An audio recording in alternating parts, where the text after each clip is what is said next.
bom dia a você ligado aqui na TV Candidez. Está no ar o programa Espírita Nova Era, a mensagem consoladora da doutrina espírita aqui na sua TV Candidez. Programa Espírita Nova Era, uma realização da AME, Aliança Municipal Espírita de Divinópolis, apoio coprodução CEP, Centro de Estudos e Pesquisas Espíritas. Hoje conosco aqui no estúdio, o senhor Valdemar Duarte, que esteve conosco aqui na 35ª Semana Espírita de Divinópolis, estará falando sobre o tema A Providência Divina e a Origem do Bem e do Mal. Bom dia, senhor Valdemar, seja bem-vindo aqui à nossa cidade novamente ao programa Espírita Nova Era. Bom dia, Eurípides, bom dia a todos, que Deus nos abençoe. Vamos aqui fazer algumas reflexões oportunas, porque nós precisamos de Deus. Com certeza. Para iniciarmos, então, em que se fundamenta a providência divina? A providência divina, sendo a solicitude de Deus para com todas as suas criaturas, ela se fundamenta nos próprios atributos de Deus. Deus, soberanamente justo e bom, inteligência suprema, causa primária de todas as coisas. Quando nós falamos em coisas, nós vamos buscar a causa está sempre em Deus. Quando falamos em inteligência, Ele é sempre mais inteligente, ou seja, a inteligência suprema e soberana do universo. Na imutabilidade das suas leis, Ele está também é único, né? Não existe outro Deus, por mais que a gente possa imaginar alguém superior, mas se existisse alguém superior, seria o próprio Deus. E assim por diante, através dos seus atributos, Deus mostra, na realidade, a sua solicitude. Isso para todas as criaturas, independentemente de onde elas estejam. Se é um anjo ou se é uma formiguinha, se é um indivíduo cruel ou se é um indivíduo do bem. Deus está presente em tudo e sabe, pormenor, de cada criatura, de cada pensamento, de cada movimento da alma. Então Deus está presente nesta fundamentação dos seus próprios atributos. Nós não conhecemos a intimidade de Deus, a sua essência, mas pelos seus atributos nós temos a certeza disso. Com certeza. Como é que Deus, então, senhor Valdemar, tão grande, tão poderoso, tão superior a tudo e a todos, pode imiscuir, quer dizer, intrometer em detalhes ínfimos, preocupar-se com menores atos e pensamentos de cada indivíduo? Nós pensamos em duas formas de trabalhar essa ideia. Primeiro, o seguinte: Deus é criador de tudo. Nós somos aqueles que damos a vida biológica aos nossos filhos. Nós nos preocupamos, mesmo eles com já mais idade, a gente se preocupa com eles. Nós queremos estar sempre, né, junto a eles, trabalhando as ideias, orientando, quando nós temos capacidade para isso. E quando é muito criancinha, a gente faz prover todas as suas necessidades, porque eles não têm condições, na realidade, de proverem-se por si próprios. E Deus também nos faz isso. Kardec tem uma comparação, uma analogia que ele faz na Gênese, é muito interessante. Ele diz que o homem é um pequeno mundo, e o Deus desse mundo é o Espírito. O Espírito permeia o corpo, este mundo, onde o corpo representa esta criação, né? E todos os seus órgãos, seus movimentos, tudo aquilo, ele então, o Espírito sabe o que está acontecendo. Desde o processo encarnatório, desde o momento da concepção, o Espírito participa deste processo, ligando-se molécula a molécula do corpo físico. Então, com isso, ele começa a interagir constantemente no corpo físico através do seu fluido perispirítico, do perispírito. Com isso, qualquer movimento do corpo, o espírito sabe. Não só os movimentos físicos, mas também os pensamentos emocionais. Qualquer coisa que vem, o espírito sabe, e com isso ele providencia aquilo que é necessário para a própria preservação desse corpo, que o espírito precisa disso. Sim. Então nós temos uma série de funções que são automáticas. O piscar do olho, por exemplo, você pensa em piscar seu olho? Não, mas já é um automatismo, isso é da biologia? O automatismo da alma que sabe que tem que lubrificar as córneas. É o comando, é acaso? Também não.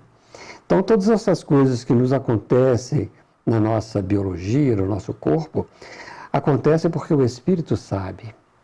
Que sem espírito não tem piscar os olhos. Certo? O defunto não pisca os olhos. Né? Verdade. Então, na realidade, todos esses comandos do automatismo, da respiração, da língua que abre, a boca que abre e fecha, a língua que balança, o pulmão que farfalha, as cordas vocais que abrem e fecham, todo esse automatismo da comunicação, da fala, isso tudo é providência do Espírito no corpo. Então, se o Espírito sabe providenciar no seu universo particular todas as coisas que o corpo necessita, Deus, como inteligência soberana, suprema, como causa primária de todas as coisas, que permeia o fluido cósmico universal com a sua inteligência, qualquer movimento da alma, qualquer pensamento das suas criaturas todas, Ele sabe. Ele sabe. Então, esta analogia que Kardec faz, esse fenômeno que acontece com o espírito, nós podemos extrapolar. Só que nós temos uma inteligência finita e Deus é inteligência infinita. Então, nós podemos saber que Ele pode cuidar de todo o universo. Ter esta solicitude, né, com as mínimas coisas, com os mínimos detalhes, em todas as circunstâncias. Você disse aí solicitude, sendo a providência divina, então é a solicitude de Deus para com as criaturas, isentaria os homens do trabalho, por exemplo? Definitivamente. Muito pelo contrário. Porque o homem só desenvolve a sua inteligência pelo trabalho. Daí, as próprias tribulações da vida, as situações que o homem não consegue controlar muitas vezes, os flagelos que nós vemos, né, isso serve para ele desenvolver a sua inteligência. Hoje nós temos vacinas, nós temos, desde o tempo de Pasteur, nós temos a penicilina, que hoje deriva para os antibióticos, coisas que podem consertar o nosso corpo, a fim de que nós consigamos sobreviver continuamente. Isso é o desenvolvimento intelectual que faz por causa das situações que são criadas, das tribulações que nós passamos. O fato de estarmos na matéria para que a matéria possa ser aprendida, aliás, o espírito possa aprender a dominar a matéria. Sim. Nós estamos nesta inter-relação de espírito e matéria, que são as bases do universo, as bases da criação, para que o espírito possa se desenvolver. Então Deus dá a cada um uma missão, certo? A missão pode ser a mínima que seja, mas para quê? Para que o homem possa se aperfeiçoar. E aperfeiçoando o seu conhecimento, ele vai aperfeiçoar-se de modo a chegar próximo de Deus, a se aproximar de Deus. É assim que na questão 132 do Livro dos Espíritos, nós vamos ter a nossa parte de contribuição na obra da criação. E lá nas questões anteriores, 115, se não me engano, do Livro dos Espíritos, vai dizer exatamente isso, que o espírito, pelo seu trabalho, pelo seu esforço, ele vai compreendendo, vai adquirindo o conhecimento da verdade. E essa verdade vai libertando dessas amarras a fim de aproximá-lo de Deus. Com isso também amplia o livre-arbítrio. O conhecimento faz com que nós sejamos responsáveis por nós mesmos, por todas as nossas ações. Então, isso, acredito que tenha, assim, esta reflexão da questão, né, a respeito deste ponto, que não dispensa o trabalho do homem. Porque se dispensasse o trabalho de um, teria que dispensar o trabalho de outro. Com certeza. Alguns trabalhando e outros não, ele não seria soberanamente justo e bom, certo? Então, o trabalho, O trabalho é que vai realmente fazer com que o espírito se desenvolva. E isto é isto é uma grande providência divina para nós, né? No livro A Gênesis, no capítulo 1, nos itens 26 e 27, Moisés preconizou a seguinte expressão: façamos o homem à nossa imagem e à nossa semelhança. Como entender esta passagem? A Gênesis de Moisés, ela tem as suas palavras muito simbólicas, né? Imagina você aí há quase 4.000 anos atrás, colocando num texto, numa situação, num texto não, porque aquilo era mais uma transferência oral, né? Mas colocando a respeito do início das coisas. Então ele traz todo aquele simbolismo, certo? Mas ele traz uma coisa interessante, nos versículos anteriores ele diz o seguinte, que Deus criou o homem, macho e fêmea os criou. E em seguida está, façamos o homem à nossa imagem e à nossa semelhança. Se você comparar essas duas situações, o criou está no singular e o façamos está no plural. Sim. Então alguma coisa está bastante diferente, porque façamos quem? Deus? Então, na realidade, o que nós interpretamos, e isso existem várias interpretações, o que nós entendemos naquela linguagem simbólica de Moisés, é que, na realidade, o façamos pertence aos espíritos. Ou seja, a interação entre o espírito e a matéria é produto do trabalho do homem, é produto do trabalho dos espíritos, das criaturas, e não do Criador, para que as criaturas possam se aproximar do Criador. Então está muito junto com a resposta anterior. Está muito próximo daquela situação que não exime o indivíduo ao trabalho. Isso está exatamente dentro da justiça e bondade divinas, infinitas. Por quê? Porque nós nunca estaremos sozinhos. Se você pensar num horizonte primitivo, como é que os espíritos ali aprendiam, por exemplo, a cuidar das coisas, a fazer instrumentos, a fazer pedras? É o acaso? Não, são as necessidades. Sim, as necessidades. Mas e daí? Será que não tinha nenhum professor? A criação é de todos os tempos. Espíritos existem em todos os tempos. Nós não sabemos definir onde começa uma coisa e começa a outra. Então, dentro disso, o que é que nós vamos observando? O façamos é todo o trabalho que os Espíritos nos ajudam a fazer por misericórdia divina, por interferência de Deus. Deus entrega aos Espíritos a missão para que eles possam, na realidade, instruir em todas as partes do universo, colocar as suas leis em funcionamento. Então, façamos a nossa imagem e nossa semelhança, cremos na realidade, significa este processo de nós nos aperfeiçoarmos, para que a gente possa encontrar a imagem mental, reflexo mental, das grandes potências do universo, são os espíritos puros, que também fizeram todo este processo, né?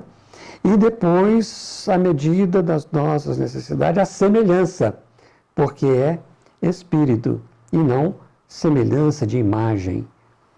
Muitas vezes, nós queremos nos aproximar de Deus, nós rebaixamos o Deus e colocamos Deus à nossa imagem, enquanto os Espíritos nos dizem que façamos a imagem deles. Ao contrário.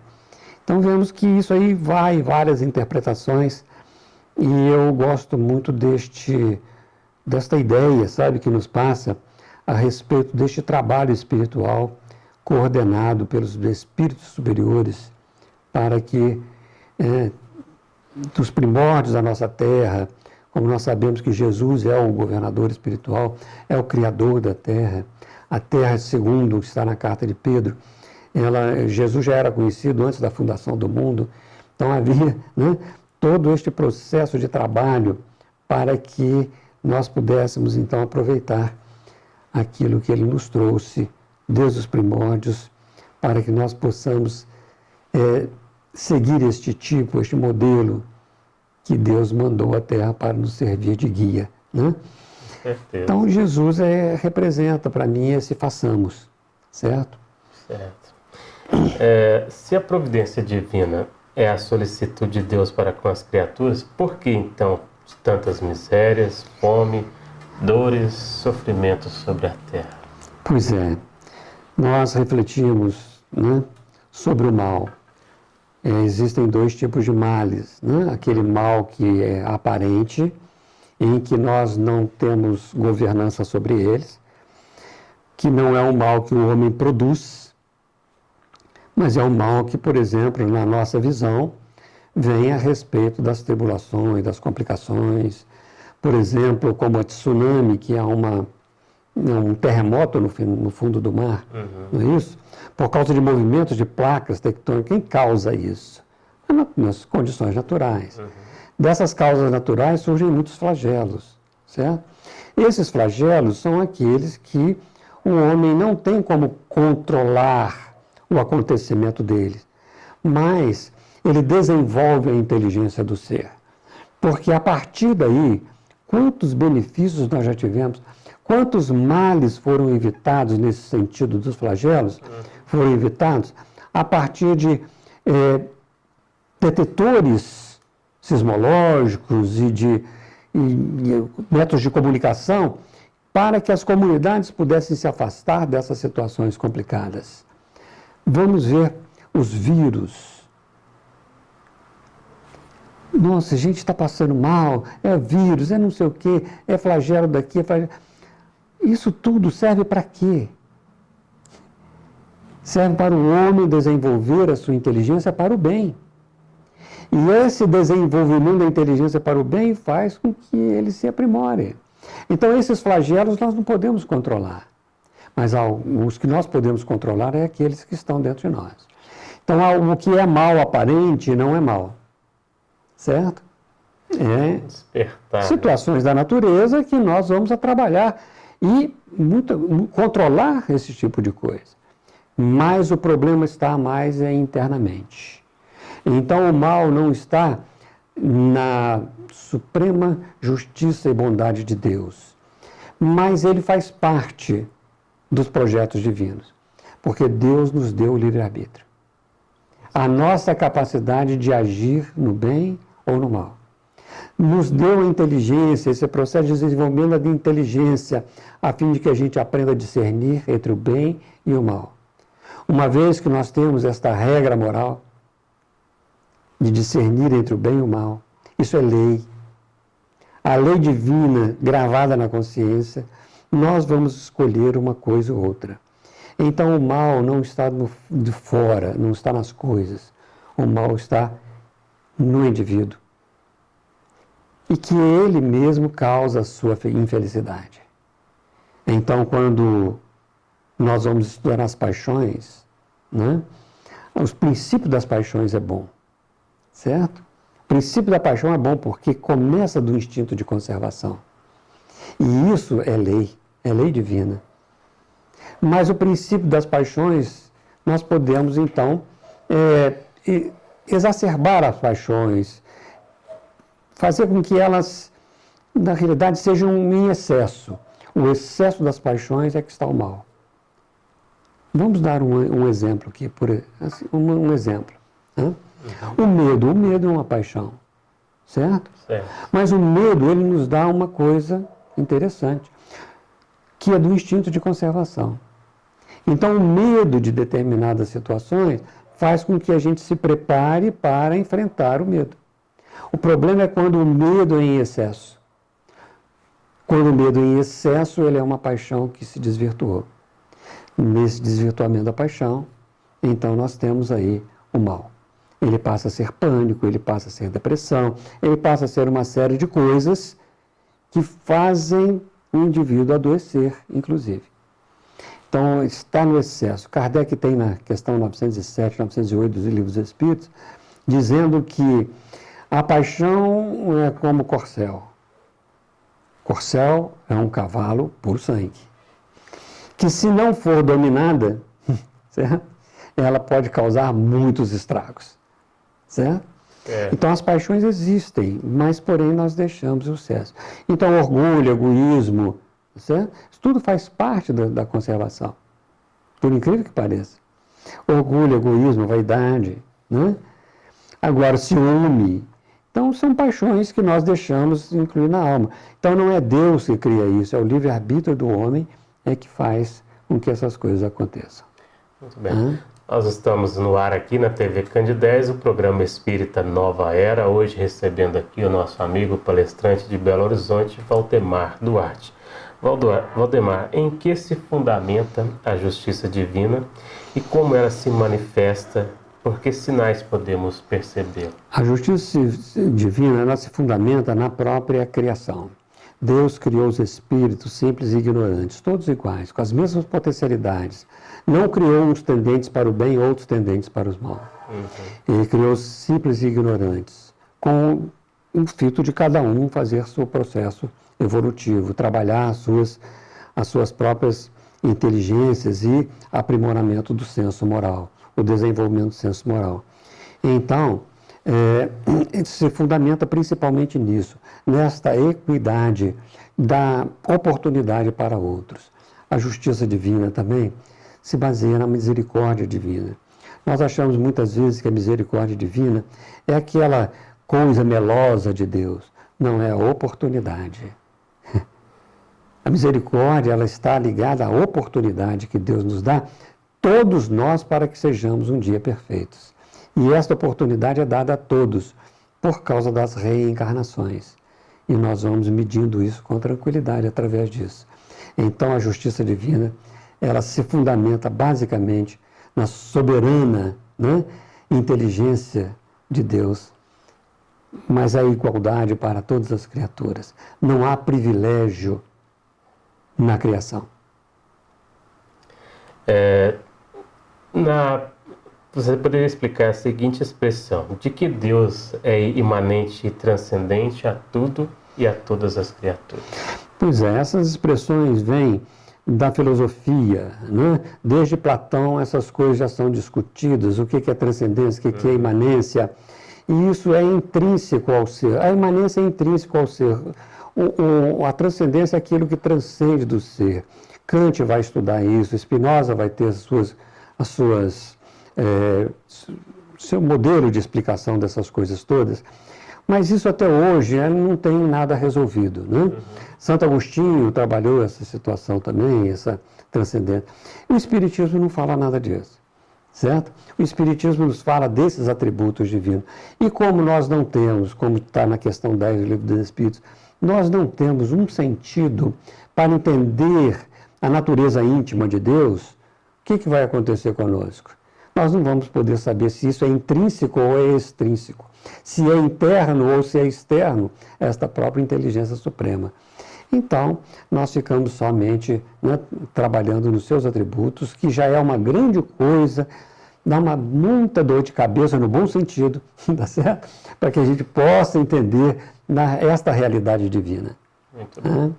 Nós estamos chegando aqui ao final do programa Espírita Nova Era. Valdemar, a mensagem que você poderia deixar para os nossos telespectadores, a mensagem que você gostaria de deixar para que cada um possa refletir mais sobre a providência divina e a origem do bem e do mal.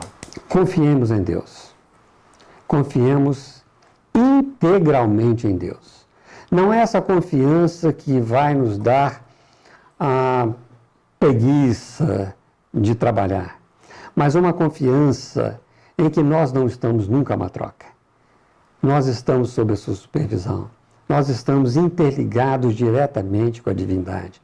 Não há intermediários entre nós e Deus. Não há intermediários. Nós temos intermediários que nos esclarecem, mas o amor de Deus nos atrai, como diz Paulo, na questão 1009 dos Livros dos Espíritos. Nós somos atraídos pelo amor de Deus. Gravitar para essa unidade divina, eis o fim da humanidade. E nós estamos sendo atraídos por este amor. Confiemos em Deus. Se ainda não entendemos, estudemos mais um pouco sobre a doutrina espírita. Trabalhamos esses conceitos que Allan Kardec nos trouxe muito bem. temos certezas que vamos ter mais confiança, mais serenidade para agradecer a Ele por ter como Pai de todos nós. Muito bem, nós agradecemos ao Valdemar contribuição conosco aqui no programa Espírita Nova Era, que vai ao ar todo sábado às 9h30 na TV Candidez, com reprise às terças-feiras às 7 horas da manhã. Um bom dia a todos e até o próximo programa.